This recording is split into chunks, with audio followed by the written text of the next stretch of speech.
Hello again, ladies and gentlemen. I'm Jason Boyd, along with my co-host, Brian Vaughn, and it is an honor to welcome our guest at this time, former WWE Tag Team Champion, 8-time Smoky Mountain Tag Team Champion, and former 3-time CWF Heavyweight Champion, just to highlight the few of many titles he's held.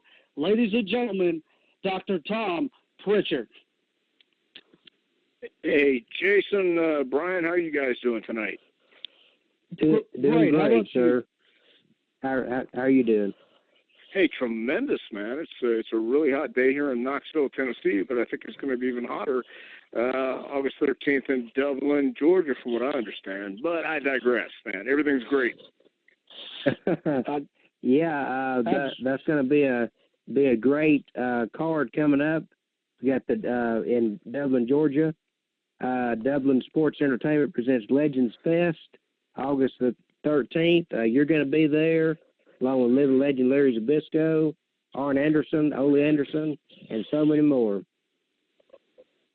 Yeah, it's always a really cool time when I get together with guys I haven't seen for a long, long time. And Larry Zbyszko's actually one of those guys that I seem to always wind up next to at some of the conventions I've been to in the last, 8 to 10 years, man. He's always entertaining and always a good guy. And along with Ron Simmons, Curtis Hughes, another good friend of mine I'm looking forward to seeing on the 13th. It's going to be a blast, and I like not only getting out and meeting some of the fans, but I get to see some of my old friends, and that's always good. Absolutely. That's wonderful. And you also have a seminar coming up down there in Dublin. I would like to tell all the people out there that are listening, if you are anywhere in the wrestling business, you definitely need to attend this seminar. Dr. Tom Prichard he's done it all in this business. And speaking of that, I mean, you helped train some of the guys like The Rock and Kurt Angle and Mark Henry. What are some of the things you're going to be promoting in your training ritual? I think the biggest thing that anybody wants to know or should know when they're breaking in is the basics and psychology. It doesn't matter if you can do 14 Hava Coronas or 15 toupees. And yes, I know it's Hurricanrana and Tope, but it's the same thing, because that's talent, and not everyone can do it. But not everyone can lock up either and walk in the ring and have timing and understand when to do what at the right time. And that's what we go over in these seminars. And I believe the seminar starts at 3 and ends at is it 5 or 6? I don't really recall right now, but I think all the information will be at the website, which I'm sure we'll mention at the end of this call. But basically, you cannot substitute the basics in professional wrestling. When anything goes wrong in a match, watch the guys on Raw, watch the guys on SmackDown, at least the smart guys, the veterans like Chris Jericho, and even the younger guys coming up are getting great training in the WWE Performance Center with guys like Norman Smiley and a lot of guest trainers as well that come in. But when we go to, if you come to my seminar, I will answer any questions you have to the best of my ability, because I believe this: you have your way, I have my way, but the right way, the only way to do something, does not exist. We don't want cookie cutters in the business. We want people to be individuals, but you still have to have that basic, solid foundation, because if you don't have a foundation, anything else you do is going to crumble eventually. So that's what we go over, and I talk about a lot of etiquette, dressing room etiquette, coming to the show etiquette, pretty much elementary etiquette that won't only help you in the business, but it should help you in life if you apply it right. Absolutely, like that, the handshakes that you go to every show and you shake a guy's hand, just common courtesy like that. Some of the things that I've learned from being around the business. As you mentioned, go ahead, Tom. No, go right ahead. I was, go ahead, let me finish your talk, go ahead. And the psychology part, definitely very, very important. Right. Well, I was just going to mention the handshake part because I was asked. I'll never forget this question. It's a very good question. I did a seminar in Seattle, and I believe it was Jack Evans who actually asked, "What do you think about the handshake when the guy gives you a dead fish handshake, like he's supposed to show you how loose he is in the ring?" That's been long gone for the past years, and a lot of guys don't get it. Those guys tell me they don't really know. So give a good firm handshake. Don't try and show how strong you are, but I mean shake hands like you would normally shake with anybody else, and but be professional, and that's part of the etiquette we'll talk about on the 13th. Absolutely.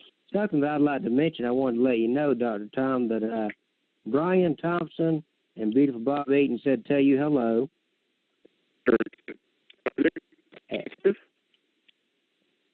Beautiful Bob Eaton and Brian Thompson. Be there the 13th as well. Yeah, they said tell you hello. Yeah, I know, but will they be there in Dublin? I'm not sure about that. I have to ask Brian and see. Okay. I'm not sure about that. Brian's a good man. Yeah, Brian's a good man, and everyone knows Bobby Eaton doesn't have an enemy in the world. So, very good guys. If you see him, tell him I said hello, man, and I look forward to seeing him in Charlotte. If I don't see him in, well, I'll see him first in Charlotte. How about that? I'll be in Charlotte on August 4th for FanFest. I sure will. I remember as a kid growing up. I believe it was about the first wrestling that I actually came in contact with. I remember back on the Superstars of Wrestling in the 80s when Joe Pedicino and Bonnie Blackstone would host that on, late Saturday nights and Sunday mornings. I remember turning on Continental Wrestling and seeing you come to the ring as a Continental World Champion and having matches with a grappler. And that's something that's always stood out to me. Well, you know what, Brian, I got to tell you, I think it was just the Continental Heavyweight Championship. That's kind of stands out with me when you have guys who wrestle in maybe one town a month or two towns a month or don't leave the state. It can't be a world championship. So I appreciate what you're saying, but it was more of a regional title, and it was a Continental Heavyweight. To be the Continental World Champion, I will lay claim to holding one half of the WWF Tag Team World Championships, but be that as it may. But no, that's very cool, man, because Joe Pedicino and Bonnie, God, I can't remember Bonnie's last name. Bonnie Blackstone. Yes. Anyway, Blackstone. They did the Pro Wrestling Roundup, I think, every week, and sometimes you got, I think, Gordon Soley on there as well, and that was actually a very, very cool time to be in the business. I mean, because people knew, but people really didn't know. We didn't have computers back then, so we could do stuff in one town, and not everybody would be smart enough, the very, very minute it happened. Yeah. So it was a very cool time to be around back then in the 80s. Something that I was wondering, because I know that you worked with Continental Wrestling a lot. Whatever happened to the commentator who wore glasses, had brown short hair and a mustache? He was the colleague of Dirty Dutch Mantel. Are you talking about Charlie? You would ask that, wouldn't you? I don't think he was. Not Charlie Smith. Charlie Platt. Yeah, that's him. Yeah, in Alabama. Yeah, he was more of a protege of Gordon Soley, if anybody.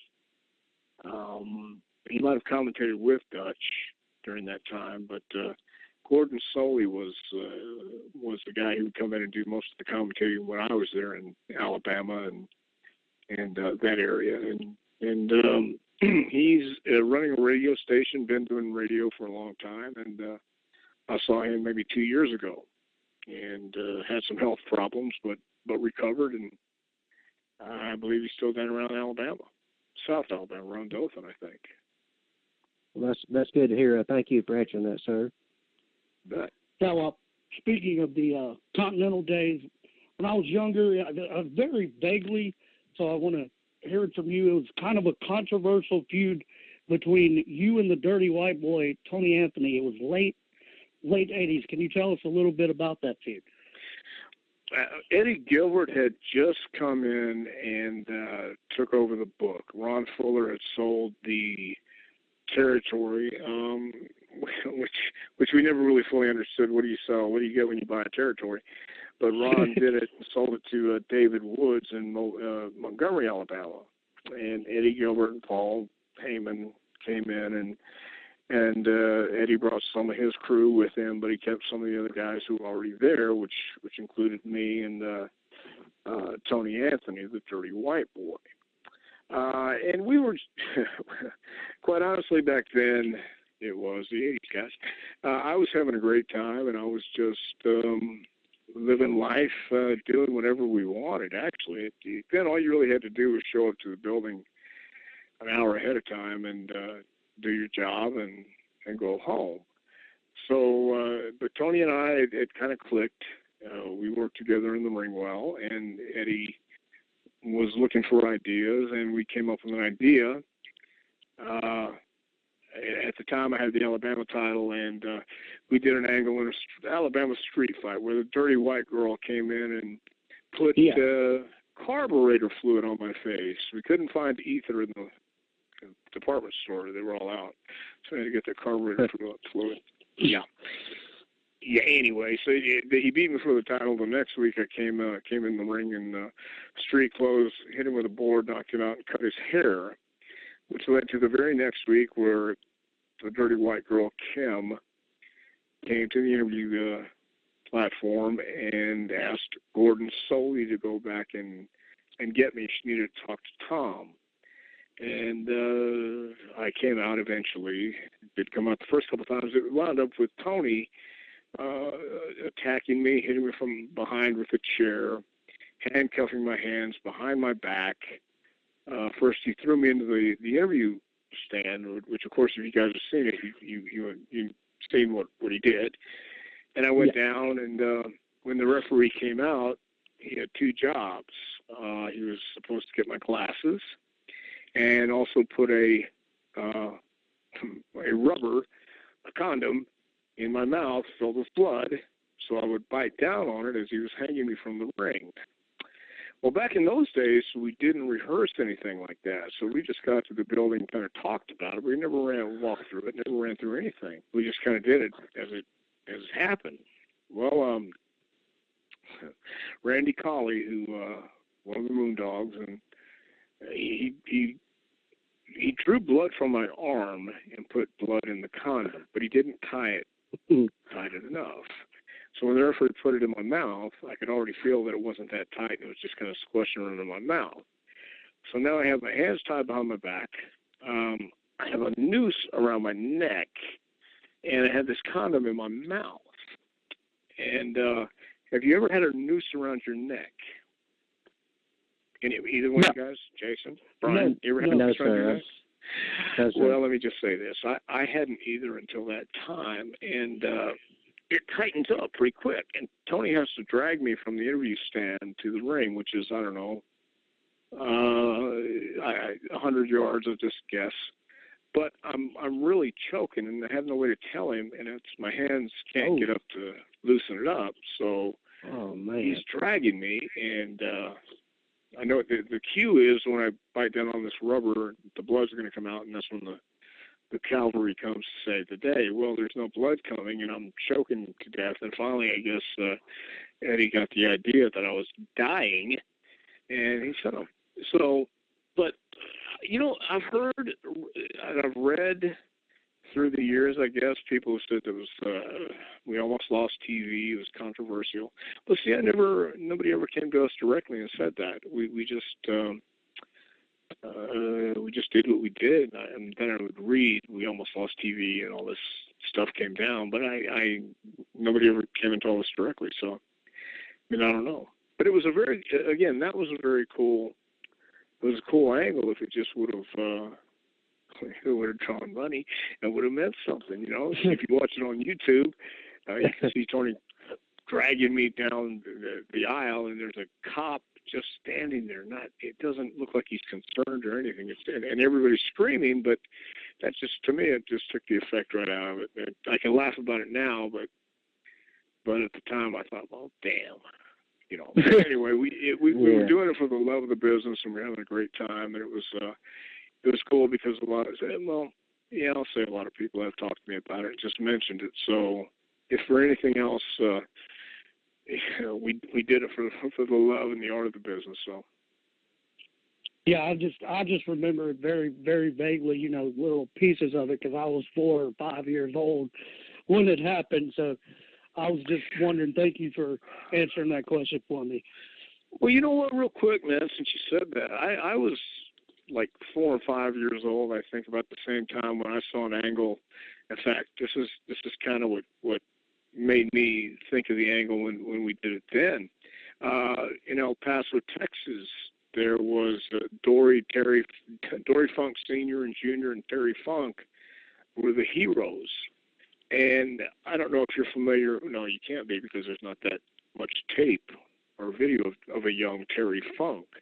But Terry, in his day, not later on as a hardcore legend, but Terry as a young babyface, he sold. He made you believe. And I watched him on TV one time against these.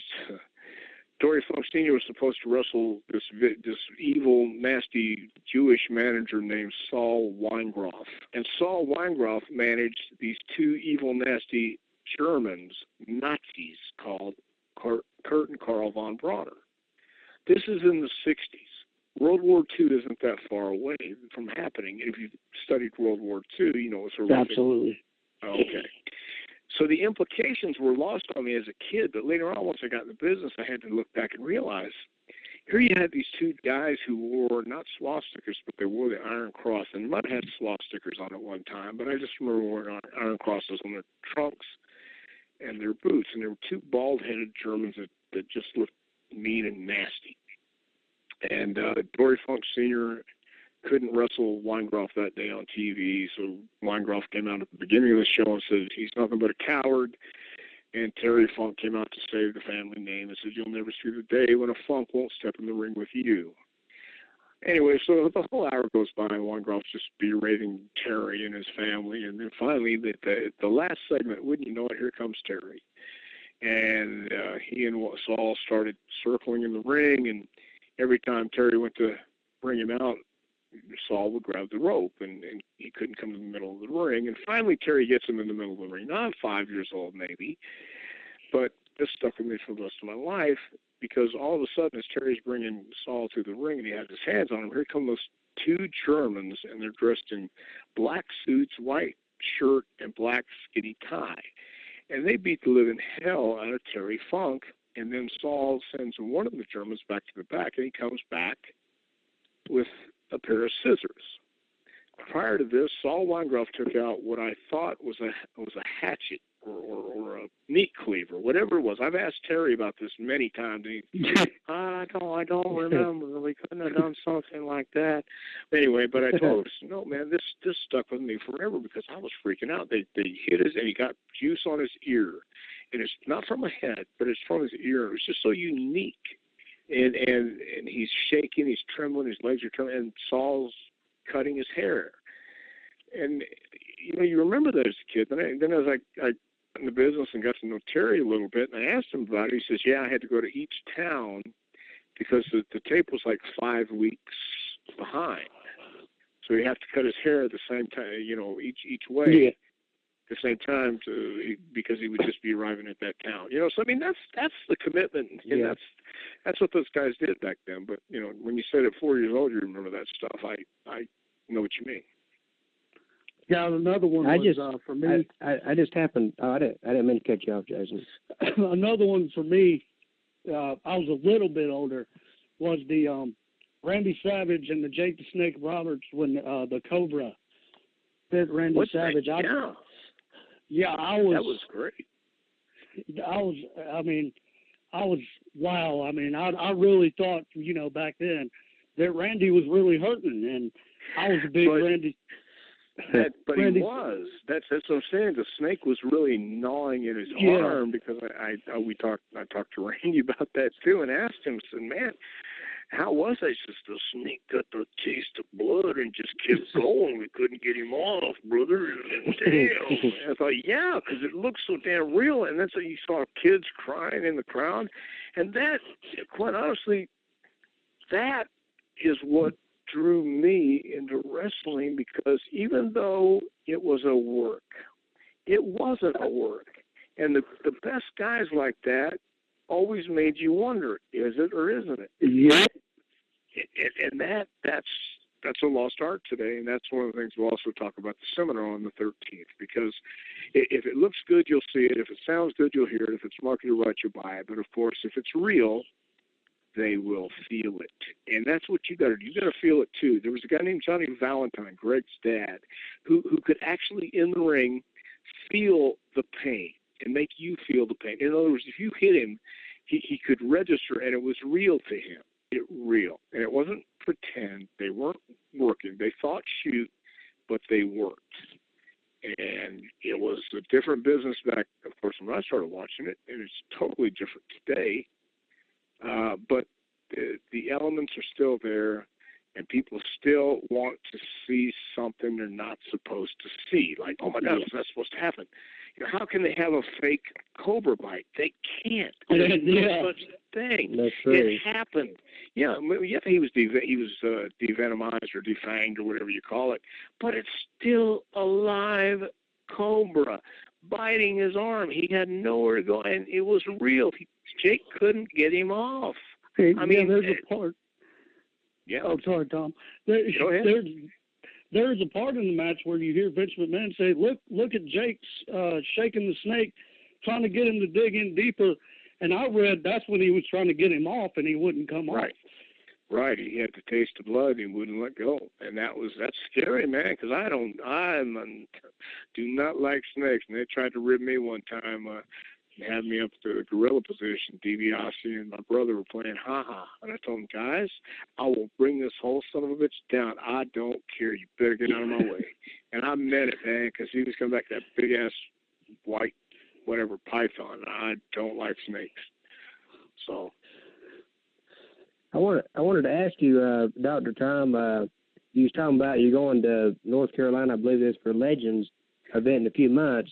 Will you by any chance be seeing? It's next month, real quick. Just want to let you know, August 4th. Next month. Okay. Yeah. Next month, August 4th. Will you by any chance be seeing the Stro, Rob Kellum? I believe so. Stroh's a good guy. He's a good man. Probably. Has he ever told you the story about the speaking of Terry Funk, about how he beat up his girlfriend and the cops said, hey, who's that? He said, well, that's Ric Flair. He ever told you that? No. Yeah, he tells that all the time. Yeah, it's hilarious. You have to ask him about it, get him to do his Terry Funk impersonation, because he'll say, yeah, this guy just called the cops, and they'll ask Terry Funk, who's that woman with long hair? He said, well, that ain't no woman. That's Ric Flair, you know. Yeah. And it's called Terry Funk his uncle. Yeah, I'll see it. I'll ask him about it. Do you feel that I just happened to think of this question, and I believe it's a good question. I don't know if anybody's ever asked you this or not, but do you feel that in your family that you were born with great genes? Because I know your brother Bruce, he's been a writer for the wrestling industry for years, and you yourself, you've been a performer as well as a head trainer, and also Bruce was also Brother Love. I mean, do you feel that in your family? Well, no. Here's what I feel about my family. All my brothers were musicians, except Bruce and I. And I think we all had different passions. And Bruce is a lot more talented than I ever was inside and outside the ring.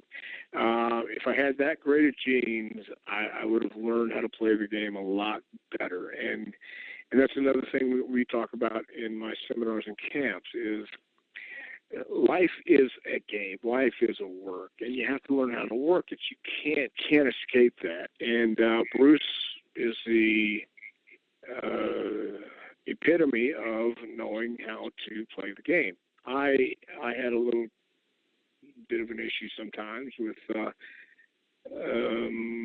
pretending to like somebody when I really didn't like them too much. And that's what this business is. It's a work. It's a business. And you have to accept it like that. And so, well, Bruce had great genes. I had the ability to be a kid from El Paso, Texas, with no connections whatsoever. But I was determined. I heard something when I was about 10 years old from this guy who came to do a speech at our karate class. And he said, there's 3 kinds of people in this world. Those who try, and when they don't make it, they say, well, at least I tried. Those who give it their best shot, and when they don't make it, they say, well, you know what, at least I gave it my best shot. And then there's that third kind of person who says, whatever it takes. And that stuck with me because I was always told I was too small. Of course, the business, again, was a lot different back then. It was very closed, and it wasn't wrestling school on every corner, and there wasn't the internet, and there wasn't guys out there trying to take you for your money and train you. It wasn't guys out there saying, hey, man, I wrestle under the mask as a patriot. I said, well, wait a minute. Aren't you're not Del Wilkes. No, I'm the other guy. You got guys, idiots like that up here in Knoxville who do that kind of stuff. It really irritates me because me too. You're taking advantage of somebody, and that is wrong. That's the most despicable guys who've never done anything, never been anywhere, and tell them they were somebody who did something up in New York or wherever it is. I just think that's wrong. But I came from nobody having a connection. I was very lucky, very fortunate to be able to have professional wrestling matches every Friday night in the Sam Houston Coliseum. Got to see the greatest workers of the time. And if that constitutes having great genes, by having our mom being able to take us and be at the right place at the right time, okay. But it was timing, it was preparation, and it was having that passion. Then once I got in the business, I just became a complete idiot and had a great time. So, no, man. But yeah, as far as thinking we had great genes or anything, no, I think we were just at the right place at the right time and took advantage of it. Okay. Do you feel that Jim Cornette has had a major impact on your career? By all means. Without Jim Cornette, I never would have had the opportunity to go to New York. I already just decided and resigned myself to saying I was going to be content working the territories if I got back to Atlanta. I was in Atlanta in 1981, and anyway, things happened there too. But I was just resigned to the fact that I'll be happy to work the territories. I'll be happy to work Atlanta, but New York, no, I just didn't see it. But without Jim Cornette, it would have been that way. But Jim was very instrumental in helping me and putting me in an opportunity, giving me an opportunity to make more money eventually after Smoky Mountain than I ever had in the business. And I've always respected Jim Cornette. I have nothing but respect, love, and admiration for Jim. He's been nothing but great to me. And okay. Thank you for answering that. You worked with the Rock and Roll Express, of course, and Smoky Mountain Wrestling, but then you took it to the next level. Yeah, I believe it was Super Brawl 3. You guys worked Rock and Roll Express, you and Stan, and then you and the late Jimmy Del Rey later that year wrestled the Rock and Roll Express at SummerSlam. How was it wrestling the Rock and Roll Express on that level? Quite honestly, I remember we had, I think it was a match in Survivor Series in Boston. And we had a great match laid out. I thought we did our stuff, but the people in Boston just crapped all over us and let us know it was not what they wanted to see. We weren't anybody but, anyway, it was just, while it was a pretty good match, they just didn't care, and even the NWA WWE rivalry, I don't know, but it just wasn't, it was cool to be able to work with them in that environment, but I don't think the fans up north appreciated it as much as the fans down south. It was a Southern style match, and there are different styles. I mean, Tully and Arn were a great tag team, and they were in a different stratosphere than we were, obviously. But they transcended because of the Four Horsemen, because of their talent, just because of their aura.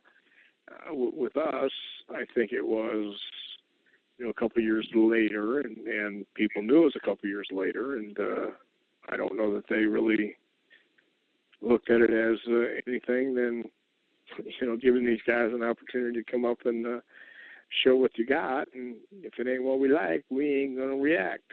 That's what it is. So. Well, it's interesting. It is interesting because there is two different dynamics from up north than it is here. For me, I like the Southern style, tag matches, regular singles matches, the psychology behind it. And it's funny you mentioned how the WWE up north fans didn't react to it like we would. Right. And then that's understandable, to a point. But we just bit the bullet and did what we did. So, but always, just speaking of the Rock and Roll Express, you couldn't get two better professionals than Ricky and Robert. Ricky's probably the greatest seller in the business, and him together just complement each other and know what to do. It's one of those magical elements of a tag team that just a few have. Absolutely. One thing I got to say is, when we had Ricky Martin on a while back, I told Ricky, I said, Ricky, I got to tell you something. I said, I've been watching wrestling my whole life, and I said, I've never seen any guys that have came into the business as a tag team like you and Robert have, and y'all started like in the 70s or 80s, and y'all are still going strong today, just like spring chickens. And I mean, that's amazing to me, because I've never seen another tag team be able to do that.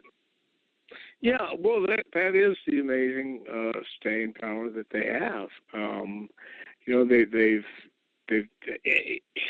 It's incredible for a husband and wife, I think, to be together for over 30 years. And here's Ricky and Robert still in the ring together over 30 years. It's a tag team, and that's incredible chemistry. I mean, you cannot understand what goes into making a great team until you've actually either done it or been involved with it. And to be in the ring with those guys, they knew every move the other was going to make. It sounds cliche, but they really did. And plus, it's so great to work with somebody who understands how to work and what we're working for in the match. I mean, it's not about getting all your stuff in. It was about getting the match over. So both guys, and it was really a pleasure and an honor to work with Rock and Roll for as long as we did. Do you ever see the Rock and Roll Express or the Heavenly Bodies or the Midnight Express going into the WWE Hall of Fame? Maybe Rock and Roll and Midnights, but the Heavenly Bodies, nah, I don't think so. I just don't. I think there's a lot more involved. Okay. Whenever you work for, and this is going to be my last question, I'm going to let Jason take over on the question part, but I just wanted to know, because I know you worked for Smoky Mountain Wrestling for a while. During that time, did WCW and Smoky Mountain Wrestling have some kind of agreement whenever Jim Cornette showed up on WCW Saturday Night with Stan Lane and Bobby Eaton? Well, I was there too, man. Oh, okay. Okay, I'm sorry.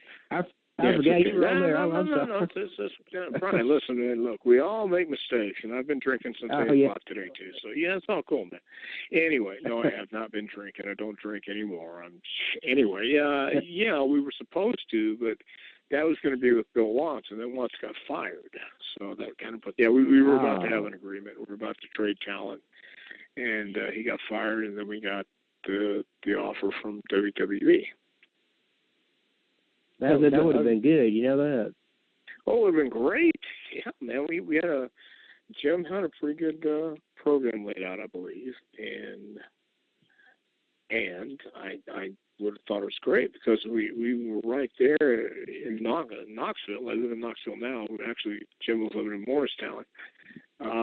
So yeah, it would have been fantastic. Yeah, Brian, if you remember, they did work Rock and Roll Express at Super Brawl 3. I remember that. I do remember that. Yeah. And I remember the sign that said Rock and Roll Express couldn't whip cream with an outboard motor, too. I always liked that line. So, yeah.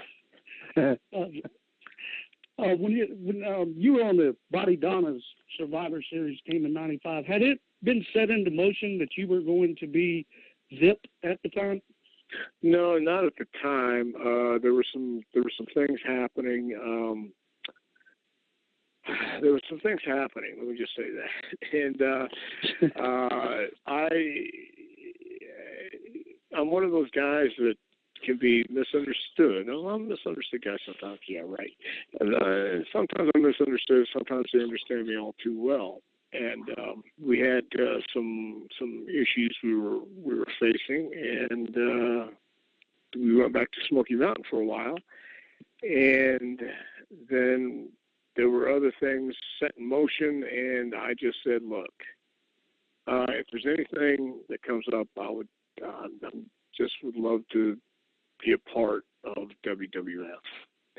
So they called me back and said, well, would you like to cut your hair dye blonde if you had Body Donna? I said, absolutely not. And they said, okay, hung up the phone. Then I thought, wait a minute, wait. You know, I mean, it's a crew cut, it's just hair, you know, hell. Yeah, sure, I'll do it.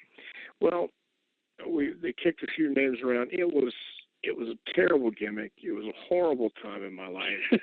Out of the ring, inside the ring. It was just terrible. I'm happy for the job, but that's when it really became a job, and it wasn't fun. And it was going to work every night and dealing with. I love Chris Candido to death. He was a great kid, great guy. Had a lot of fun with him. But all those other spirits and entities and apparitions that were around us, my gosh, man, it was a tough time to keep my mouth shut, but I did, you know. So I appreciated the job, but the gimmick and what happened during it and all the mind games, no, it was not fun. We could say the only good thing that came out of it was becoming WWE Tag Team Champion for those couple months. Well, I mean, I got to say this, man. Yeah, it's cool, but it has the Body Donna skip and zip instead of, you know, the Heavenly Bodies or Del Rey and Prichard or whatever. But I mean, no, it is cool, man. I can't discount that. It was and I had a very look.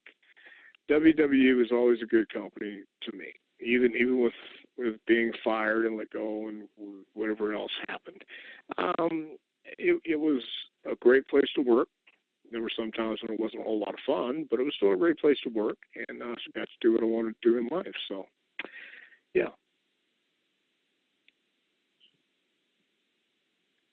Well, Dr. Tom, let's talk about before we go here. We got about 3 minutes left. Let's talk about once again coming up August 13th.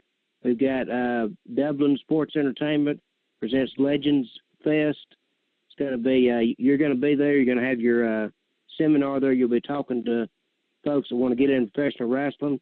Going to have Art Anderson there, Two Cold Scorpio, Living Legend Larry Zbyszko, One Man Gang, and many more will be there at that great show. Yeah, I can't wait, man. I just recently got in contact with Greg Green, or he got in contact with me, and it sounds like he's got a good deal going on. It's been a long time since I've been in South Georgia, and I'm looking forward to seeing everybody come out. And I'm sure they can get all the information at, would it be DublinSportsEntertainment.com? Would that be it? It is that. Let's see.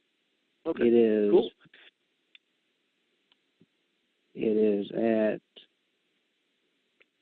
I can get all the information. Let's see.